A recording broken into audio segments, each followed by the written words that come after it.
¿No estaba grabando? ¿No lo estaba haciendo?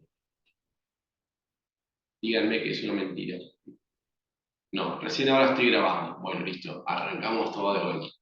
Bueno, no importa, total, yo le hago el dibujito y ustedes me lo van a ir guiando. Bueno, vamos a partir de vuelta, total, estamos repasando. Estamos viendo lo que es el consumo de oxígeno, ¿sí? Consumo de oxígeno. Miren todo lo que perdimos por culpa de mí, por culpa mía. Consumo de oxígeno. Fíjense, bien, bien por los chicos que me avisaron, ¿sí? Consumo de oxígeno, usted lo van a leer así también, VO2, ¿sí? Consumo de oxígeno. Entonces dijimos que el consumo de oxígeno, ¿sí? Es una capacidad que tiene el organismo para transportar el oxígeno y utilizarlo. Dijimos que la función del oxígeno era un aceptor de ¿qué? ¿Qué hace el oxígeno dentro del cuerpo humano? ¿Aceptor de qué?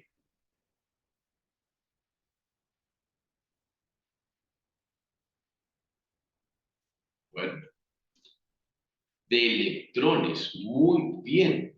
Era un aceptor de electrones, muy bien. Entonces, lo que estamos hablando es qué pasa con el oxígeno, ¿sí? Porque el oxígeno nosotros hablamos de la atmósfera. Entonces, en la atmósfera hay varios gases, ¿sí? Se llama principio de Dalton. Después ustedes lo van a ver porque tiene unas leyes ahí. Principio de Dalton. En la atmósfera hay varios gases, entre los que se encuentra, obviamente, el oxígeno, ¿sí? Y dijimos que la sumatoria, ¿sí? De todos los gases se denominaba como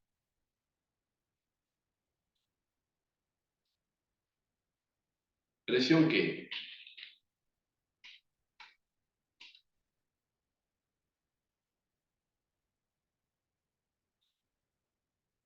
Barométrica. Muy bien. Barométrica. Perfecto. Muy, pero muy bien. Esa presión barométrica tiene un valor. Dijimos que es 760, un poquito más acá, ¿sí? Milímetros de mercurio. Está, 760. Dijimos que de esos 760 milímetros de mercurio, lo medimos en milímetros de mercurio porque es una fuerza, porque los gases ocupan espacio, ¿sí? Se chocan, ¿está? Dijimos que ¿cuánto correspondía al oxígeno? ¿Qué porcentaje? ¿Qué fracción?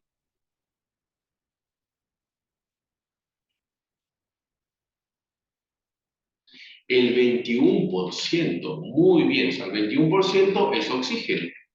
Nosotros calculamos que el 21%, ¿sí? de 760 corresponde a 160 milímetros de mercurio, y esto, o sea, lo anterior, como es una fracción, ¿sí? Diríamos es porcentual, es lo que se denomina fracción inspiratoria de oxígeno, ¿sí? Es decir, el 21% corresponde a la fracción, ¿sí? De oxígeno. ¿Ah? Y el 160 corresponde a la presión inspiratoria de oxígeno. Ahora, lo que nosotros acabamos de explicar es lo siguiente. Si nosotros estamos en una montaña, ¿sí? Una montañita, ¿qué pasaba con la presión a medida que ascendemos?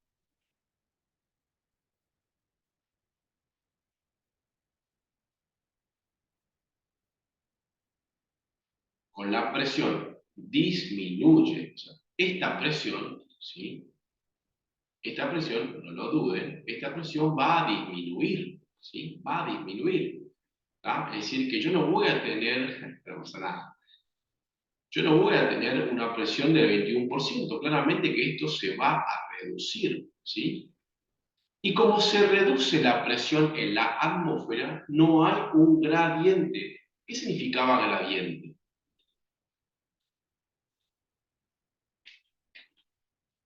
Era un gradiente. Era igual a qué?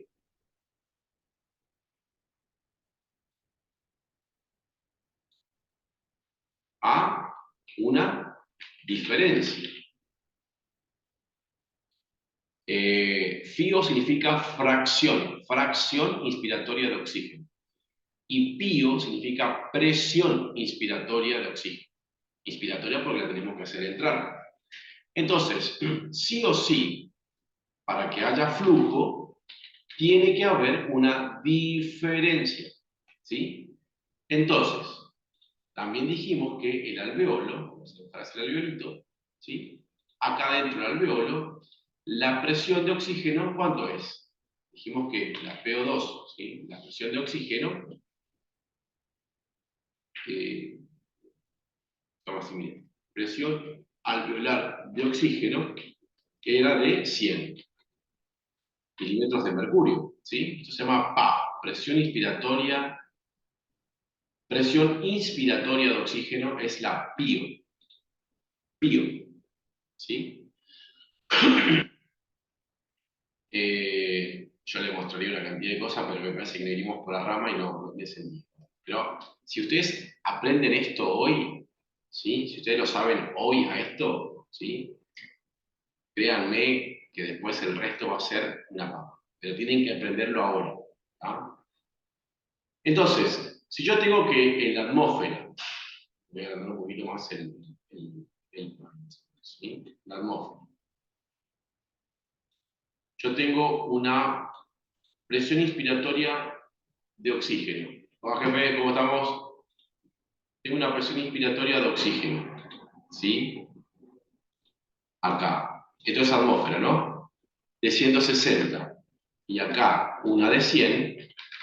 Claramente que hay una diferencia de 60. ¿Ah? ¿Y este 60 qué es? Esta es una fuerza. ¿Sí? Este 60 es una fuerza que permite, ¿sí? Que permite que el flujo de aire se dirija desde la atmósfera hacia los pulmones. ¿Ah? Ahora, si este valor disminuye, se reduce la diferencia y obviamente que no va a haber flujo aéreo. Entonces, por eso, ¿sí? Los jugadores o cualquier persona que se fue a la altura necesita oxígeno terapia. Oxígeno terapia, ¿sí? Que no es otra cosa que la aplicación dosificada del oxígeno, ¿sí? Ustedes vieron que uno cuando se va en el avión, ¿sí? El avión también tiene máscaras de oxígeno, justamente porque se eleva el avión y eso determina muchas veces que tengamos una reducción del oxígeno, aunque el avión por dentro está presurizado, o sea que tiene contenido gasificado para justamente eso no tener ese problema. Pero muchas veces, por diferentes motivos, eso puede despresurizarse y la persona le falta el aire. Entonces necesita la aplicación de oxígeno, ¿sí? Y se coloca la mascarilla y pasa oxígeno, lo que hace que aumente. Ahora, en vez de que la atmósfera esté 160, el aparatito, ¿sí? Del oxígeno, es un tubito así, que tiene la mascarilla, ahí está los 160, nosotros nos ponemos la mascarilla y va. Pero esto es la primera parte, chicos. Acá esto es lo primero. ¿Ah? Tiene que haber una diferencia, porque ¿qué me decía mi concepto? Dijimos anteriormente que cuando hablamos de consumo de oxígeno, absorbe de la atmósfera. Ahora bien, vamos a nombrar otros elementos que son sumamente importantes. Si yo pongo, vamos a decirlo así, vamos a ver que mi TOC no me va a dejar ver esta cosa acá, y mucho menos esto, fíjense si no me deja esto tampoco. Bueno, entonces acá participa, fíjense, sistema respiratorio. Claramente, porque el sistema respiratorio es el sistema que hace entrar aire a través de las cavidades nasales, sigue por la faringe, laringe, tráquea, pulmones. ¿Sí? Entonces el sistema respiratorio es fundamental para absorber oxígeno, obviamente. Después tenemos el sistema, ¿sí? Cardiocirculatorio.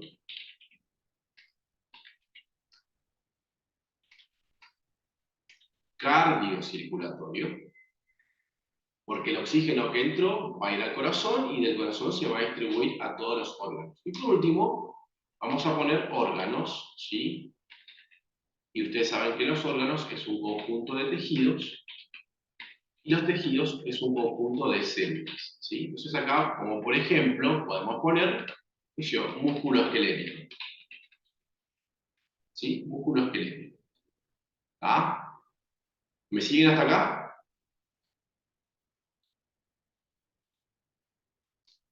Bueno. Bien.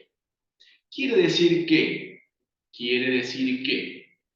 si una persona, ¿sí?, tiene un problema, vamos a decirlo de esta manera, cardíaco, respiratorio, va a tener afectado el consumo de oxígeno. Si una persona tiene un problema circulatorio, va a tener cardiorrespiratorio, un problema de oxígeno, y si una persona tiene afectado un órgano o lo que fuere, va a tener problemas en el consumo de oxígeno, ¿sí? Porque el oxígeno trata de llegar a la célula, pero si esto no funciona y esto no funciona, obviamente que la célula va a recibir menos oxígeno, y al recibir menos oxígeno va a poder metabolizar menos para generar ATP. ¿Ah? Entonces, esto es importante que lo tengamos presente. Fíjense que nosotros hemos pasado, bueno, vamos a decirlo de una manera holgada, estamos pasando una pandemia donde muchas personas han tenido una afección muy importante del sistema respiratorio, a tal punto, ¿sí?, que el sistema respiratorio no ha podido absorber el oxígeno y obviamente que eso determinó, ¿sí?, que las personas entren en un fallo respiratorio. Vamos a pensar en las personas que han tenido un problema cardíaco, es decir, un infarto de miocardio, una insuficiencia cardíaca, no pueden distribuir adecuadamente oxígeno. Y ni hablar si tenemos afectados determinados tipos de órganos, como el cerebro, como los riñones, como el propio corazón, o como el propio músculo esquelético. Obviamente que eso me afecta la capacidad de generar ATP metabolizando por el consumo de oxígeno. Quiere decir que estos sistemas, ¿sí?, son importantes para el consumo de oxígeno. Entonces, acá vamos a ver lo que es el circuito, ¿sí?, el circuito cardiocirculatorio. Entonces, arrancamos así. Chicos, esto lo tienen que saber ahora lo tienen que saber de 10. Entonces, voy a poner acá circuito, ¿sí?, cardiocirculatorio, ¿sí? Ustedes esto lo van a encontrar como lo que se denomina circulación, lo voy a poner así, punto, circulación mayor, menor, ¿sí? Entonces, vamos a arrancar acá para que ustedes lo vayan anotando. Arrancamos, vamos a decirlo así, en el ventrículo, ¿sí?, izquierdo, ¿sí? Del ventrículo izquierdo, la sangre que se encuentra en el ventrículo izquierdo es sangre oxigenada. Vamos a partir de ahí. Oxigenada. Ya vamos a ver el circuito. Del ventrículo izquierdo, la sangre va hacia la aorta, que es una arteria.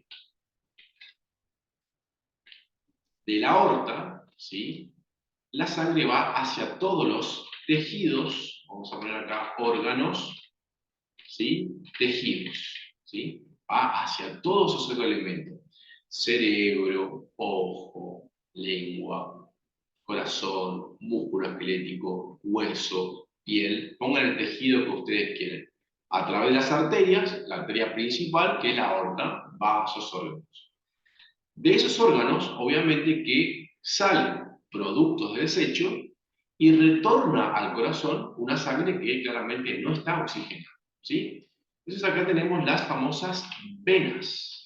Las venas traen sangre desoxigenada o baja en oxígeno, desoxigenada, ¿sí? Y las principales venas que traen sangre desde los miembros inferiores, desde cabeza y cuello, ¿sí?, y el tronco, se denominan venas cava superior, cabeza y cuello, cava inferior,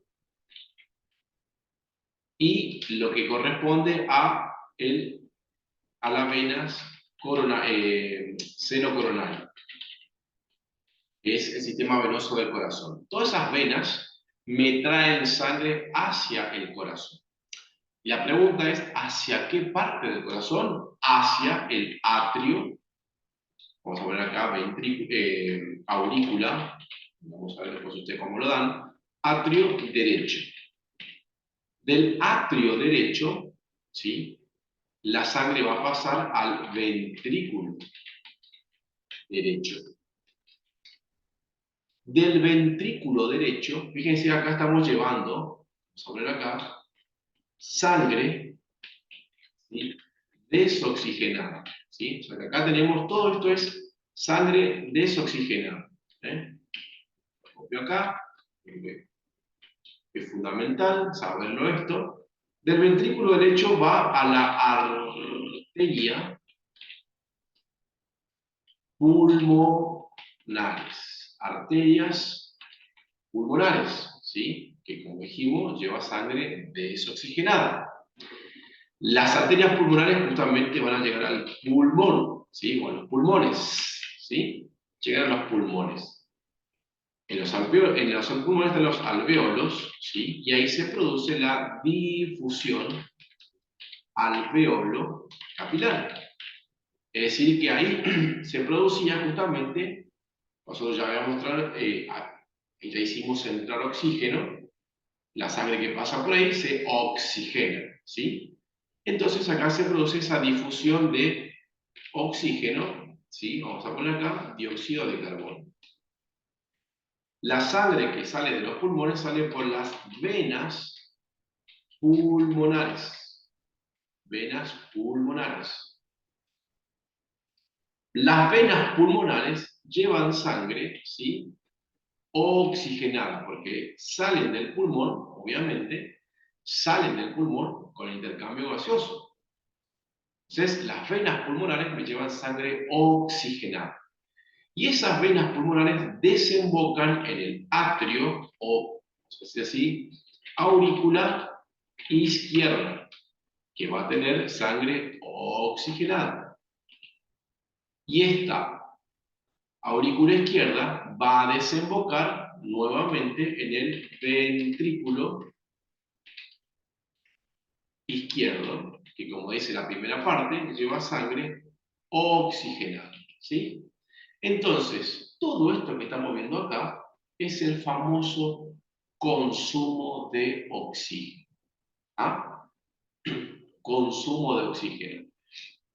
Esto es lo que ustedes tienen que saber, gente, claramente, porque, como ustedes pueden ver, acá participa, obviamente, el corazón.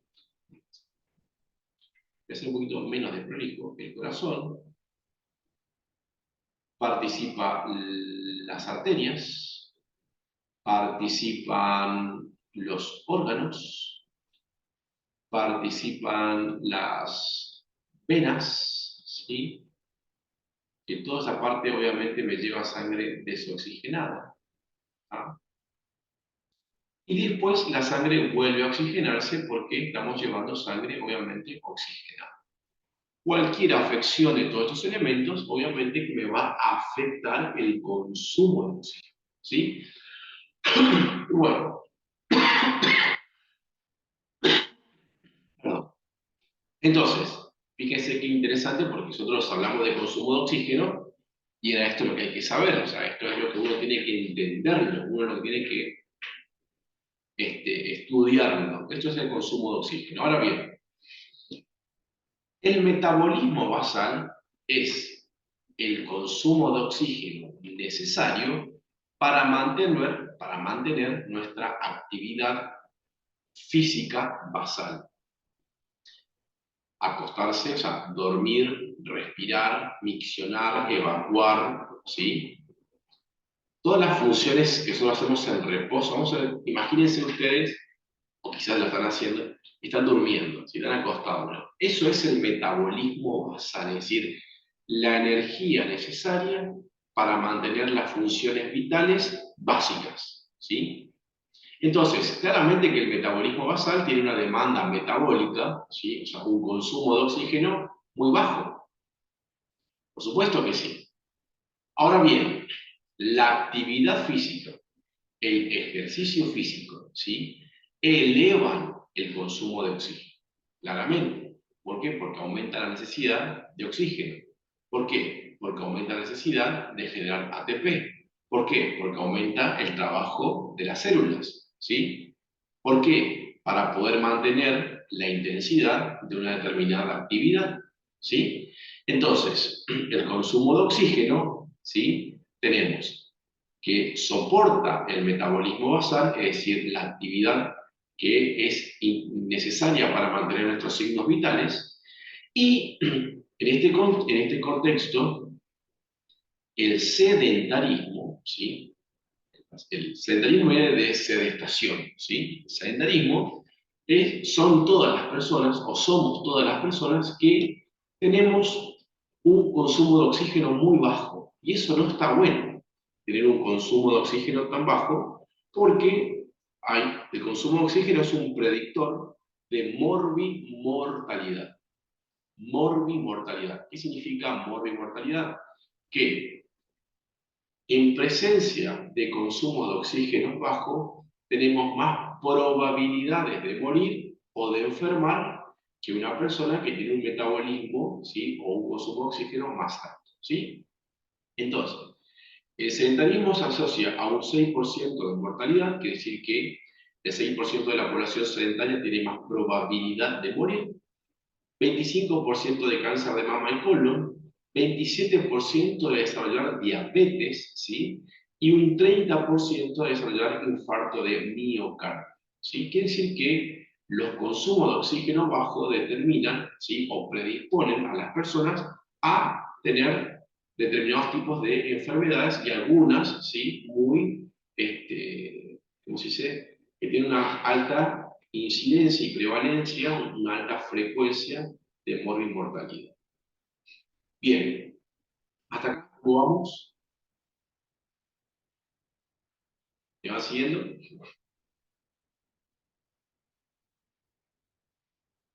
¿Están por ahí todavía? Bien. ¿Le gusta la clase o sí? Le va interesando, digo, ¿no? Bueno, interesante. Ahí está, ahí me va gustando. Bueno, antes nosotros decíamos que no era lo mismo la actividad física que el ejercicio físico porque el ejercicio físico tenía un objetivo, tenía determinados tipos de modalidades. Fíjense que acá tenemos la intensidad. Fíjense acá, miren esta cuestión acá. Yo le voy a mostrar este grafiquito simplemente para que usted lo tenga.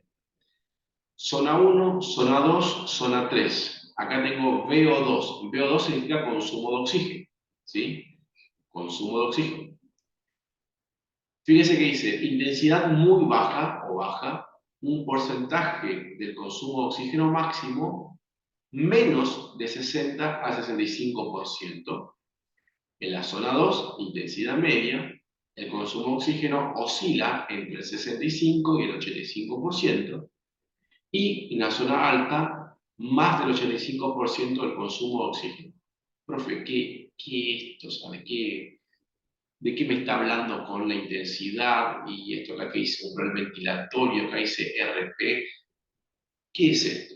Bueno, esto es que el consumo de oxígeno de una persona, obviamente que está determinado por varios factores, ¿sí? Individuales, como por ejemplo el género, o por ejemplo la edad, ¿sí? O sea, a mayor edad, menor consumo de oxígeno, ajustada por talla, ¿sí? El sexo o el género femenino tiene menor consumo de oxígeno que el sexo masculino. ¿Por qué?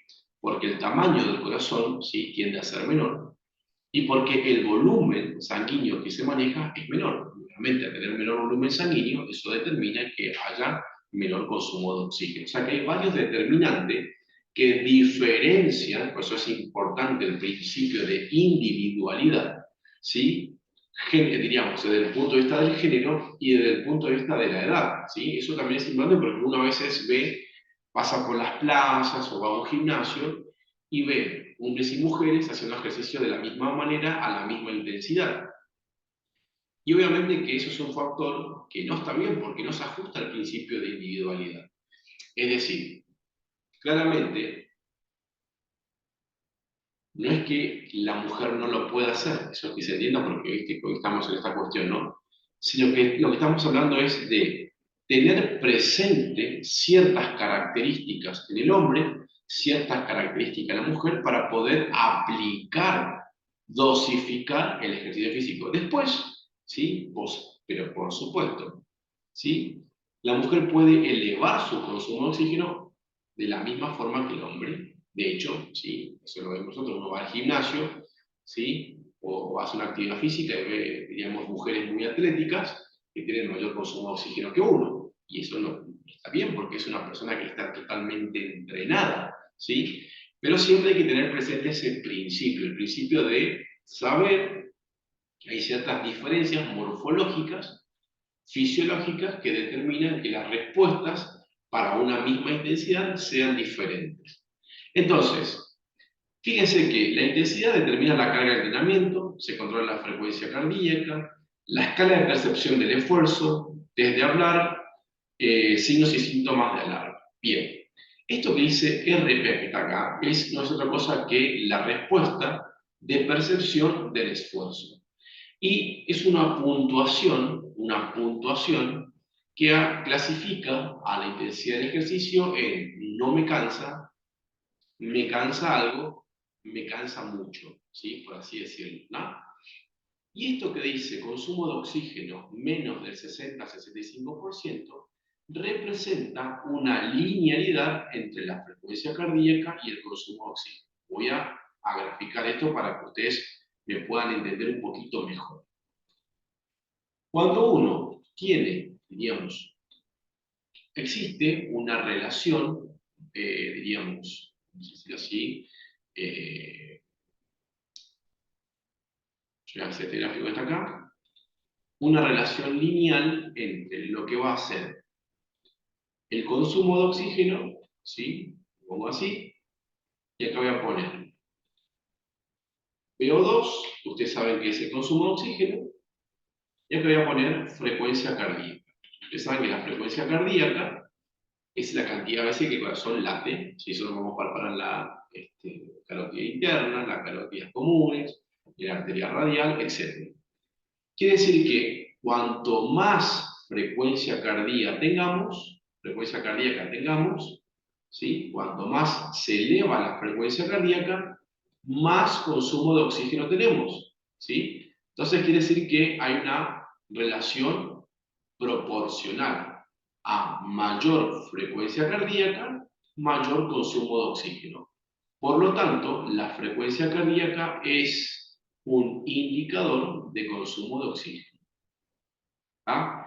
Y lo que me dice el PowerPoint acá es que si yo quiero trabajar a una intensidad muy baja, tengo que trabajar al 65% de mi frecuencia cardíaca, ¿sí? Máxima.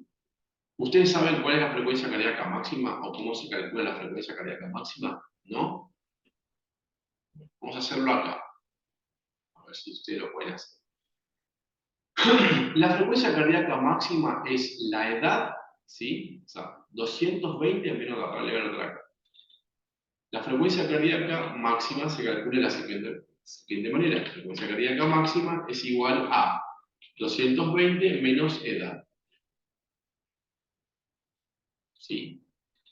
A ver, calculen su frecuencia cardíaca máxima. A ver, se llama frecuencia cardíaca máxima teórica y me dice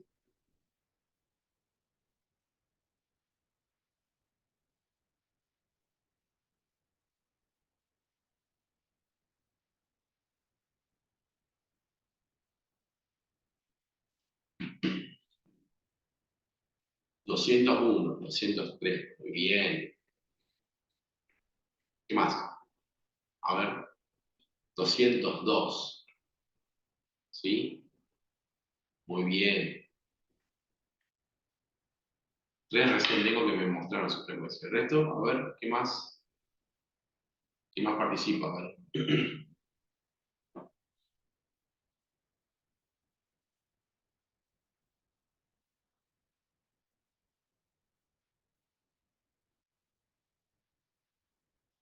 ¿Quién más anota su frecuencia cardíaca máxima? A ver. Hay la cantidad acá en la clase y solamente 3 anotaron su frecuencia. El resto, a ver. 220 menos edad.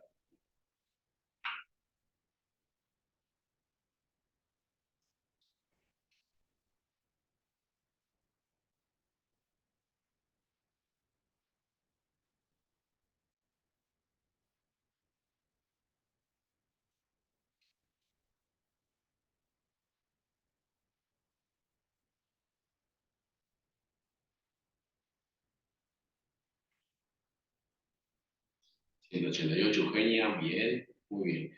Entonces, fíjense, vamos a mirar la diapositiva. Sí, están todos durmiendo. Miren la diapositiva acá.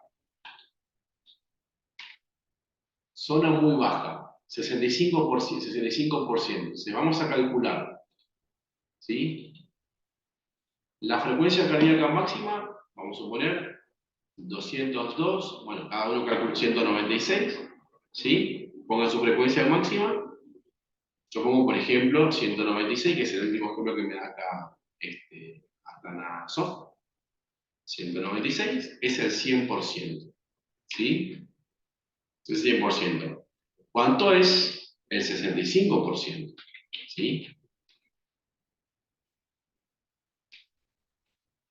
¿Cuánto es el 65% de 100? De 196. A ver.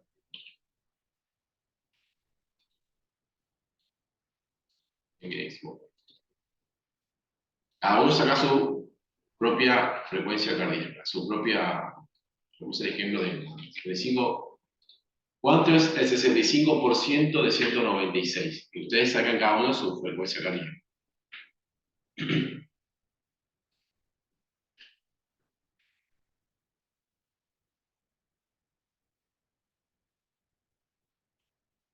127, ¿sí? Es, en el caso de Atanasov, es 127.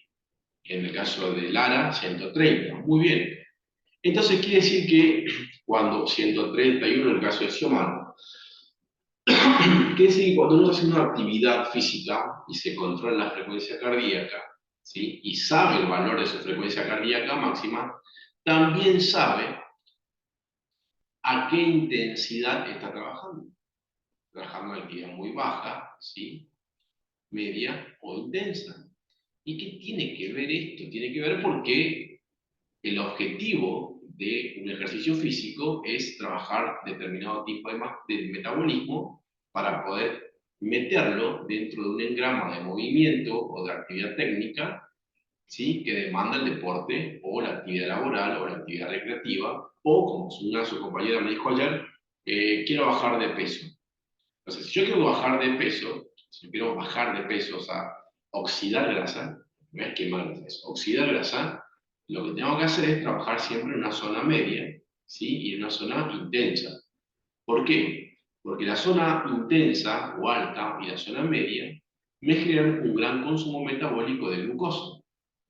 Al consumir glucosa, al reducir la cantidad de glucosa, eso hace que se produzca una transferencia de ácidos grasos para transformarse en glucosa y reponer el glucógeno que se gastó. Entonces, si yo me propongo reducir, o sea, mejorar mi perfil lipídico, mi perfil, diríamos, a reducir grasa, tengo que saber a qué zona trabajar y en función de eso calcular el porcentaje que yo tengo justamente de frecuencia cardíaca máxima para hacer de alguna manera, ¿sí? Un trabajo con un objetivo más preciso y más específico de lo que yo quiero cumplir en mi entrenamiento. Ahora miren acá. Existen otras fórmulas, como la de Carbonet, que es un poquito más específica, que ya tiene en cuenta, fíjense, la frecuencia basal, ¿sí? Frecuencia basal es la frecuencia, por ejemplo, si ustedes ahora se controlan en la arteria radial, acá pone su dedito y escucha sus pulsaciones, ustedes dicen, bueno, yo ahora tengo, profe, una frecuencia cardíaca de 75. A eso le tenemos que sumar el producto entre el porcentaje, esto está acá que es porcentaje, de la intensidad de ejercicio que ustedes quieren trabajar. ¿Y dónde encuentro ese porcentaje? No, acá. Si quiero trabajar al 85%, quiero trabajar más del 85%, quiero trabajar al 65%, perdón, sobre la diferencia entre la frecuencia cardíaca máxima, que es la que calculamos recién, menos la basal. Y de esta manera me va a dar lo que se llama la frecuencia cardíaca de entrenamiento. Todo esto obviamente que es de una manera indirecta y ayuda a identificar la frecuencia cardíaca que se correlaciona con el consumo de oxígeno óptimo para cumplir objetivos, ya sean recreativos, deportivos, laborales, como parte del entrenamiento físico. ¿Se entiende más o menos algo,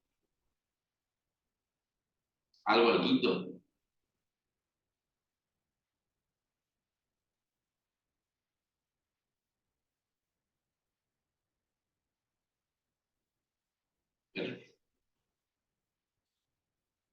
Algo. Y porque es mucha información, ¿sí? Es mucha información de repente, ¿sí? Y esto también es importante, chicos, que ustedes lo sepan, porque el ejercicio físico forma parte de lo que es la prevención primaria, ¿sí? Esto es importante.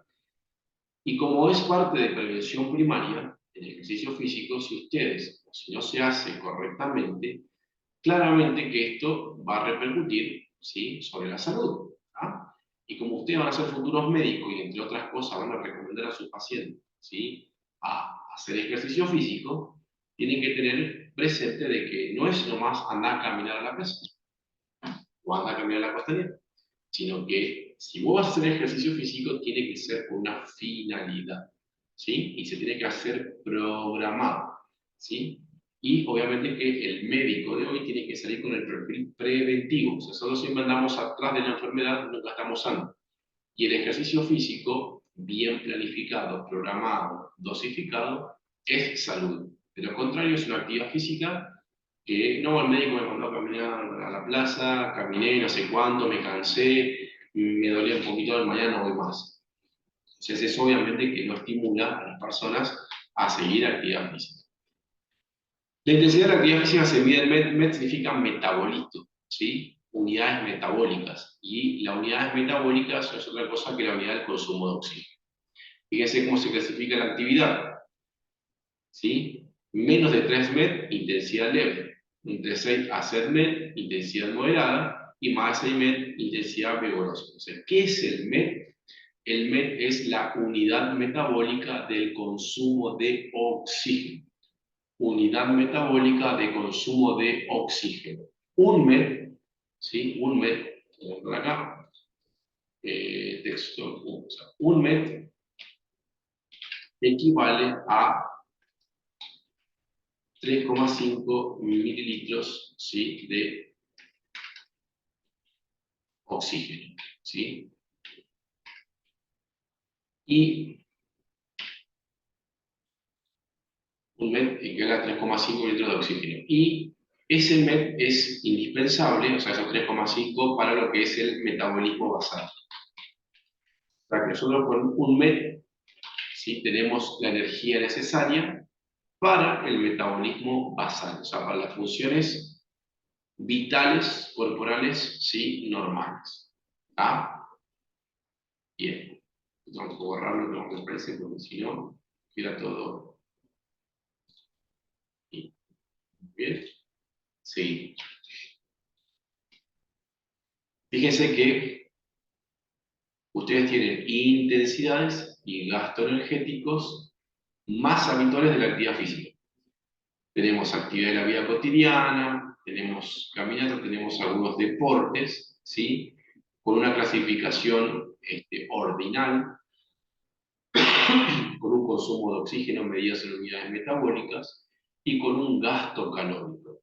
Fíjense qué interesante, ¿sí? Bueno, dentro de los componentes de la actividad física tenemos la parte aeróbica, la fuerza, la flexibilidad, la resistencia muscular. Ya sabemos que la frecuencia cardíaca máxima se calcula a 120 minutos de edad, que los ejercicios de tipos vigorosos abarcan más del 85% de esta frecuencia cardíaca máxima, ¿sí? De hecho lo hemos calculado. Y vamos a decir, yo no sé, chicos, le pregunto a ustedes porque no lo sé, voy a mirar acá mientras mi celular. ¿Pero tenemos otra clase más o eran solamente dos clases? No lo sé. ¿O tenemos una clase más? Voy a mirar el chat con Matías porque me parece que tenemos, no me acuerdo si eran dos clases o... ¿Ustedes lo saben por las dudas?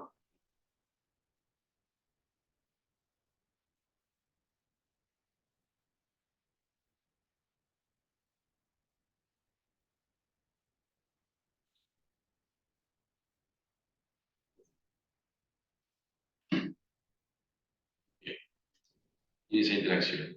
Fíjense, tipos de metabolismo energético muscular. ¿Sí? Estamos hablando siempre de ejercicio. Aeróbico. Aeróbico.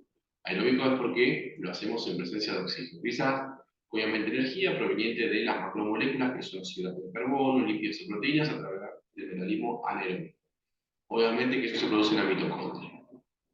Fíjense que dice, involucra desplazamiento prolongado y decía moderada por debajo del umbral anaeróbico tendientes a mejorar, obviamente, la aptitud, es decir, la condición física, la aptitud cardiovascular. Cuando miramos lo que es la actividad física anaeróbica, la energía, obviamente, para la contracción muscular se obtiene del metabolismo del fosfágeno y de la glucólisis anaeróbica, es decir, en ausencia de oxígeno, y eso se produce en el citosol. Son esfuerzos de intensidad alta con corta duración. Obviamente que como se agota rápido el glucógeno, tenemos obviamente fatiga precoz. Tipos de metabolismo, obviamente usado de acuerdo a el tipo de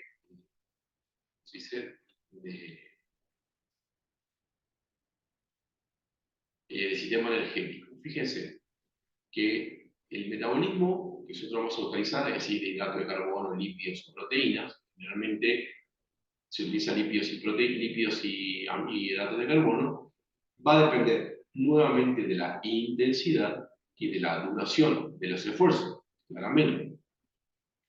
Según el tipo y la forma, podemos hablar de isotónico y dinámico, ¿sí? Por ejemplo, las contracciones musculares concéntricas y excéntricas, ya vamos a ver de qué se trata esto. Y sobre el corazón predomina la sobrecarga de volumen por aumento de la frecuencia cardíaca y de la presión arterial. Esto ya lo voy a explicar en el PAINT para que ustedes lo puedan entender. Isométrico estático implica contracciones, ¿sí?, musculares sin movimiento, genera sobrecarga sobre todo de presión, hay un menor aumento de la frecuencia cardíaca, pero un mayor aumento de la presión arterial. Entonces, bueno, vamos a mirar esto, vamos a hacer estos ejemplos. ¿Están por ahí todavía? ¿Andan por ahí? ¿Están escuchando? ¿Están merendando ustedes? ¿Qué están merendando? No los escucho si quieren. O todavía no. Si están bien ahí, Lara. ¿Quién más está? El resto se fue todo. Si está, bien Eugenio, bien Julián. ¿Quién más? ¿Quién más está ahí? Alex, bien. Bien, bien, bien. Bueno, fíjense después una cuestión. Atanasov, Nani, bien, buenísimo, bien, gente, para la gente que está, para la gente que quiere aprender, para la gente que está dándole todo para aprender. Fíjense una cuestión, chicos. Bien, ahí María Virginia. El músculo, ¿sí? El músculo, vamos a poner que estamos acá, este es un músculo, el rojo, ¿verdad? Tiene la capacidad de, vamos a decir así, de extenderse y de acortarse, ¿sí? Entonces el músculo puede de alguna manera estar de esta manera, ¿sí? Vamos a ver esta. Esta es su posición normal, ¿sí? Y el músculo puede estirarse, acortarse y volver a su posición normal. Esas son las propiedades de contractilidad que tiene el músculo, ¿sí? Bien. Como cambia su forma, ¿sí?, este tipo de ejercicio, como cambia su longitud, se llama isotónico. Isotónico, porque cambia la longitud. ¿Verdad? Longitud. Isotónico, porque cambia la longitud. Que es acá tengo estirado, acá tengo más corto y acá en reposo. Le voy a poner acá al lado para que se quede. Vamos a poner acá reposo, ¿sí? Y acá tenemos la contracción. Cuando el músculo se alarga, nosotros hablamos de contracción excéntrica, ¿sí? Excéntrica. Cuando el músculo se acorta, hablamos de contracción concéntrica, ¿sí? Concéntrica, ¿sí? Contracción concéntrica. Entonces, cuando el músculo se alargó, ¿sí? Fíjense, acá está en reposo, ¿no? Está el músculo en reposo, yo voy a ver acá, el músculo en reposo, ¿sí? Acá está el músculo en reposo. Ahora, si nosotros vamos a suponer que Hacemos bíceps, ¿sí? La famosa clásica, diríamos los brazos, digamos, doblamos el codo, se contrae, contracción concéntrica. Cuando llevamos las mancuernas hacia abajo, contracción excéntrica, ¿sí? Sea concéntrica o excéntrica, ¿sí? Cambió la longitud, ¿sí? Entonces, se llama ejercicios de tipo isotónicos, ¿sí? Isotónicos. ¿Ah? Eso es lo que pasa en los ejercicios isotónicos. Vamos a ver qué pasa ahora, ¿sí? En los ejercicios que se llaman isométricos. Este es el valor de reposo del músculo, ¿sí? Será así, y acá está durante su contracción. El músculo, ¿sí? No varía su tono, pero sí aumenta su fuerza. Entonces lo voy a hacer de esta manera. El músculo, ¿sí? No varía su longitud, pero sí su fuerza. Entonces se llama isometría, ¿sí? Isometría. Entonces decimos que no varía, ¿sí? La longitud, pero sí hay tensión, ¿sí? Entonces, el músculo mantiene su longitud, pero aumenta su tensión, ¿sí? Eso se llama isometría. Isometría. ¿Estamos? Entonces uno, por ejemplo, cuando lleva unas bolsas, si ustedes que las llevan a las personas, llevan las bolsas del supermercado, están haciendo isometría. Cuando ustedes hacen el ejercicio este que está muy ahora en auge, que es la famosa planchita, ¿sí? Ustedes se ponen acá, ¿sí? Ponen sus bracitos así, ¿eh? Porque quieren tener un abdomen hermoso, ¿sí? Es así o no es así. Hacer la pocha, hacer la plancha, sería isométrico, muy bien, ahí ustedes aguantan, y aguantan, aguantan, aguantan, aguantan, que la persona aguante, ¿sí? Y entonces ahí están haciendo una tensión sin acortamiento, ¿ah? Entonces eso es un ejercicio de tipo isométrico. Sí, vamos a terminar antes. Terminamos antes. En breve ya terminamos, ¿sí? Si no hay clases la semana que viene, porque ahora no lo sé, yo se lo voy a grabar la siguiente parte que me queda de la clase, ¿sí? Se la voy a cargar en el enlace, ¿está? Bien. Bueno, ahora bien, ya que tenemos el concepto de estas dos cuestiones, tenemos que tener en cuenta dos cuestiones, ¿sí? Que es lo que me acaba de decir la diapositiva. Cuando nosotros tenemos dos factores importantes que se llaman variables hemodinámicas. Vamos a poner acá. Uno es la presión arterial, ¿sí?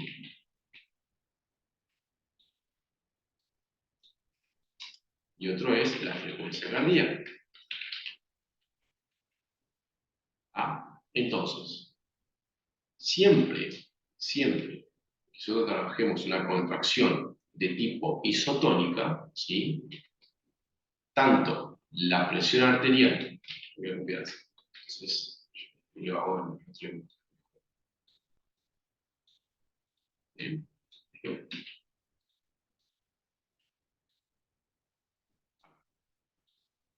siempre que yo tenga un ejercicio, vamos a decirlo, isotónico, va a aumentar la frecuencia cardíaca y va a aumentar la presión arterial, ¿sí? De forma proporcional. Sin embargo, en la isometría, la frecuencia cardíaca aumenta, ¿sí? Sin embargo, la frecuencia de la presión arterial. Sin embargo, la frecuencia cardíaca, ¿sí? Se mantiene, ¿sí? Se mantiene normal. Entonces, acá lo voy a poner así, como que no hay muchas variaciones de la frecuencia cardíaca. Entonces, vamos a mirar un poquito lo que dice la diapositiva. Fíjense que los ejercicios isotónicos o dinámicos, ¿sí? Que pueden ser concéntrico o excéntrico, sobre el corazón predomina la sobrecarga de volumen, que aumenta la frecuencia cardíaca y en menor medida la presión arterial, pero aumentan los dos, ¿sí? Sin embargo, los ejercicios isométricos o estáticos, ¿sí? Generan una sobrecarga de presión, donde hay menor aumento de la frecuencia cardíaca y mayor aumento de la presión arterial. Esto es importante, chicos, porque obviamente que una persona que tenga problemas cardíacos, ¿sí? No puede hacer la plancha. ¿Me explico? sea, no es que no pueda hacerlo, sino que tiene que entrenarlo de otra manera, porque obviamente que me genera mayor presión a nivel cardíaco. Y a nivel cardíaco, si tenemos un corazón débil, eso puede afectar nocivamente el corazón. ¿Sí? Dentro de los esfuerzos dinámicos, tenemos que cuando trabajamos al 40%, ¿sí? Estamos en un esfuerzo bajo, entre el 40 y 70 moderado y más del 70% alto. Sin embargo, en los estáticos, fíjense que el porcentaje es menor. Y claramente que sí, ¿sí? Mucho menor. ¿Tá? Porque estamos hablando de que tenemos un componente isométrico muy grande. Entonces, el 20% corresponde a un esfuerzo estático bajo, entre el 20 y el 50 moderado y alto, ¿sí? Más del 50%. ¿Sí? De lo que se llama acá una máxima contracción voluntaria. ¿Ah? Bueno, muy bien. Y con respecto a la intensidad, fíjense que si es menor al 60% es leve, si es entre 60 y el 80 es moderado, y si es vigoroso, más del 80% del consumo de oxígeno. Así se clasifican las intensidades de ejercicio físico. ¿Sí? Luego tenemos ejercicios continuos, intervalados e intermitentes, que son modalidades de entrenamiento. En los continuos, obviamente, que hacemos ejercicios sin pausas, ¿sí? En los intervalados, lo que hacemos es una pausa, pero con cambio de intensidad, y en los intermitentes, lo que hace es generar un cambio de intensidad, también con pausas, de forma variada. ¿No? Estas son modalidades de entrenamiento. Bueno, chicos, hasta acá llegamos, ¿sí? Hasta acá llegamos. Voy a consultar si tenemos una clase más la semana que viene y si no tenemos una clase, yo se la voy a grabar y se la voy a dejar no sé si pudieron bien que en el Classroom la subí la clase de ayer, la subí recién porque no la pude subir ayer, y esta clase la voy a subir ahora, ¿sí? Así que cualquier duda, me preguntan ahí por el Classroom a través de Matías o me conectan. Tengo acá mi número de teléfono por cualquier cosa, ¿sí? Que necesiten. 488-8125. Cualquier cosa, me avisan, me conectan, charlamos, pero obviamente que siempre se dirigen con Matías por cualquier duda o cuestión. Yo voy a dejar mis clases, se las voy a mandar tanto, se las cargaron en el Classroom. No sé si la pudieron ver, si no, no importa, la ven. Y seguramente la semana que viene nos vemos, y si no nos vemos, yo se la voy a subir a la clase a la parte que falta. ¿Sí? Bien, gente, nos veremos si Dios quiere la semana que viene y si no, estaremos en contacto. Un abrazo para todos. Chao, chao.